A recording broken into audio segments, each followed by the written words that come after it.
pushing it, and eventually, the market, gave them pushback.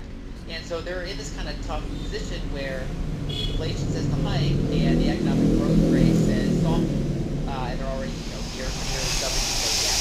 And then the kind of the macro backdrop to this whole thing is that with federal debt to GDP well over 100% and private debt to GDP even larger, basically that if they were to normalize to structurally positive real yields, so several percentage points of real yields, the interest burden would be very massive on that debt. And so the last time we were in this position was back in the 1940s. That was the only other time U.S. federal debt to GDP was this high, and you had a period of financial oppression where they held rates low despite the fact that inflation ran hot because they had little other choice.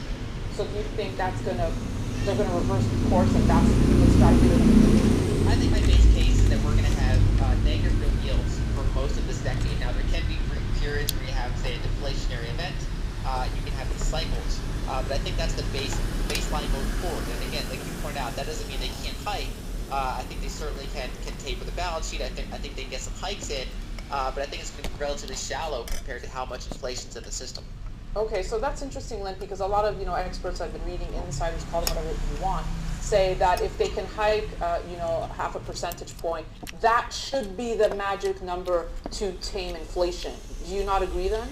I think whether inflation is tamed is mostly outside of the Fed's hands. I think there's other variables. So a big drive of inflation was the fiscal stimulus, and so as that pulls back to some extent, right? So we're not getting more and more stimulus checks going out. We're getting kind of that fiscal pullback.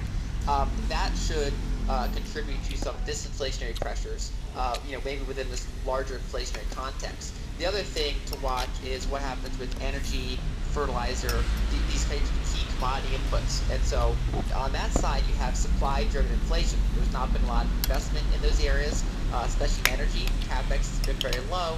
Oil discoveries have been very low. There's not a lot of resources going to even the energy infrastructure, so the pipelines and the transportation infrastructure. And so we have a lot of shortages in that area. And I think that's more structural throughout the decade. And so I think we're basically going to have these ebbs and flows. The Fed can reduce demand to some extent, right? So they can slow down economic growth, but then that has its other set of problems. And so I think their tools are somewhat limited, and it's more about watching the fiscal side and watching what happens with some of these supply issues and CapEx. It just really seems like they're backed up into a corner now.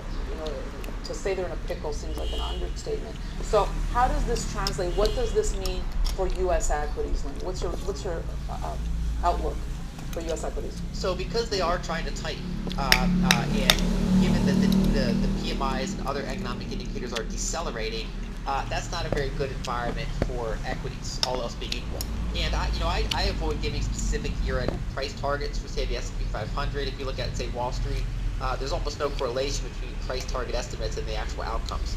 Instead, I just give a general outlook of whether or not the conditions look very favorable or not. And so over the past 2 years, we've had very strong, almost straight up in terms of large cap equities.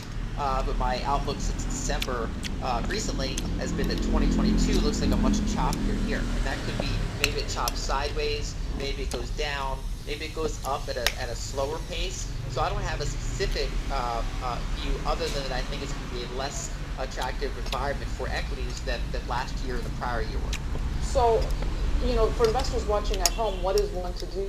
Given your forecast, if it is choppy, is it best to wait on the sidelines? Is it a wait and see environment? What do you do? So I rarely make, kind of sweeping portfolio decisions. There's all sorts of tax implications with that. But I overall view that this is an environment for defensiveness. And so that can include having hedges, that can include raising cash, and that can include being diversified into other assets. So, for example, I still think that there are reasonable choices within the value sector. I think precious metals are attractive. Bitcoin had a large sell-off, and I think that's also probably going to have a choppy year, but it's more in value territory now. I think some emerging markets are reasonably attractive, and so I think if someone is diversified and rather defensive, they can avoid some of the more severe scenarios while still participating in some of the markets that are actually pretty cheap and that have some growth. You've been very vocal on the topic of Bitcoin and gold, so let's go there. You mentioned precious metals as a hedge. So you like gold as a hedge right now? I think it's a reasonable hedge. Basically, that would be a play on the Fed not being able to tighten as much as they're forecasting and then the market's pricing in. if that event starts to occur, you probably would expect a weaker dollar, stronger gold, maybe balance some emerging markets. And so I do like some of those plays. You can consider kind of emerging markets to be the more volatile, growth-oriented way to play it. So, for example, I've been bullish on Brazilian equities. I think if you look around broad emerging markets, especially emerging market value, they're reasonably attractive. But of course, there's a lot of risk. There's a lot of volatility. Gold is a somewhat less volatile choice and more defensive.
Halo semuanya, gimana kabar kalian?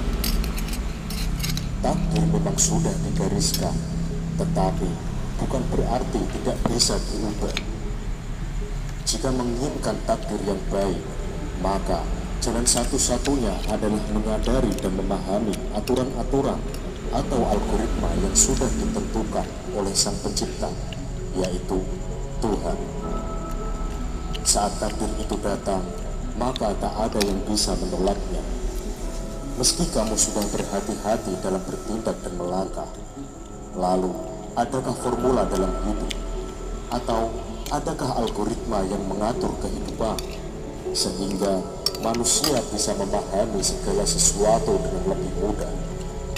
Karena kehidupan adalah sebuah ciptaan, maka pastilah Sang Pencipta telah membuat dan menciptakan algoritma tertentu dalam mengatur kehidupan ini.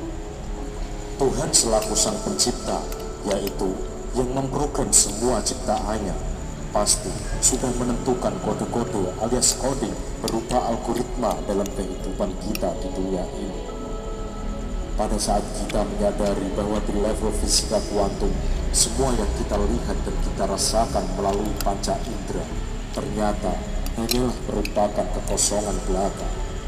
Akhirnya kita pun sadar bahwa segalanya hanyalah sekedar energi, frekuensi, dan vibrasi. Einstein menyatakannya dalam rumus paling terkenal seantero dunia, dan persamaan I sama dengan mc kuadrat. Kita tersadarkan bahwa Tuhan telah membuat sebuah mekanisme hukum alam dengan amat tepat dan sedemikian presisi. Tidak ada celah, tidak ada cacat di dalamnya, bersifat absolut dan berlaku bagi seluruh makhluknya. Pertanyaannya kemudian, apakah mungkin kita menemukan persamaan atau algoritma tersebut agar manusia mampu untuk menjalani kehidupan yang memuaskan, yang membahagiakan, dan yang memudahkan? Kita bisa memulainya dengan menentukan terlebih dahulu variabel-variabel apa saja yang menentukan nasib seorang manusia. Selama ini kita sudah memahami bahwa Tuhan telah memberikan hak prerogatif kepada manusia untuk merubah dirinya sendiri. Nasib adalah sesuatu yang bisa